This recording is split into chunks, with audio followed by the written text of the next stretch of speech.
টোকিওর মতো জায়গায় যেখানে ন্যূনতম স্যালারি 1200 ইয়েন, ওই রকম একটা সিটিতে 1000 ইয়েনে পুরো দিনের খাবার দাবার ম্যানেজ করা যায় কিনা চলেন আজকের ভিডিওতে ওইটাই দেখবো। যেহেতু কথা হচ্ছে 1000 ইয়েন নিয়ে, তাই আমি চেষ্টা করবো বাজেটের মধ্যে যত খাবার দাবার আছে সেগুলো ট্রাই করা। বাসে উঠলাম না, যেহেতু আমাদের 1000 টাকার মধ্যে ম্যানেজ করতে হবে, তাই হেঁটে 30 মিনিটের মধ্যে ভার্সিটিতে চলে আসলাম। ভার্সিটিতে ঢুকেই প্রথমে গ্রাউন্ড ফ্লোরে গেলাম কনভিনিয়েন্স স্টোরে নাস্তা করার জন্য। এখানে খাবার দাবারের অভাব নেই, কিন্তু আমার তো বাজেটের মধ্যে থাকতে হবে, তাই সবচেয়ে কম দামে যেটা ভালো সেটাই খুঁজতেছিলাম।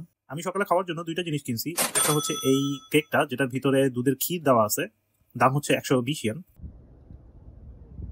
আর সেকেন্ড যে জিনিসটা কিনছি এটা হচ্ছে একটা প্রোটিন বার, দাম হচ্ছে 120 ইয়েন। এটা খাইলে অনেকক্ষণ ধরে কোনো খিদা লাগে না, আর শরীরের ওপর খুবই এটা লাইট ওয়েট। তো টোটাল সকালের রাস্তায় আমার খরচ হলো 240 ইয়েন। 6 তলায় চলে আসলাম কারণ আজকে আমার ক্লাস আছে। ক্লাস শেষ করার পরে আবার গ্রাউন্ড ফ্লোরে গেলাম, ওইখানে ওরা বেন্তো বক্স বিক্রি করে। বেন্তো বক্স হচ্ছে এক ধরনের টিফিন বক্স। তো আমি একটা বেন্তো বক্স কিনলাম, যেটাতে ডিসকাউন্ট চলতেছিল, দাম রাখলো মাত্র 500 ইয়েন।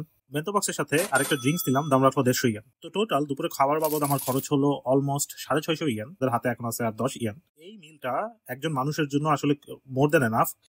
খাওয়া শেষ করে আবার উপরে লাইব্রেরিতে চলে আসলাম, এখানে কিছুক্ষণ বসে আমি আমার রিসার্চের কাজ করব। তো দেখা যাচ্ছে যে টোকিওর মতো জায়গায় একজন স্টুডেন্ট 1000 ইয়েনে দিনটা খুব ইজিলি পার করে দিতে পারে।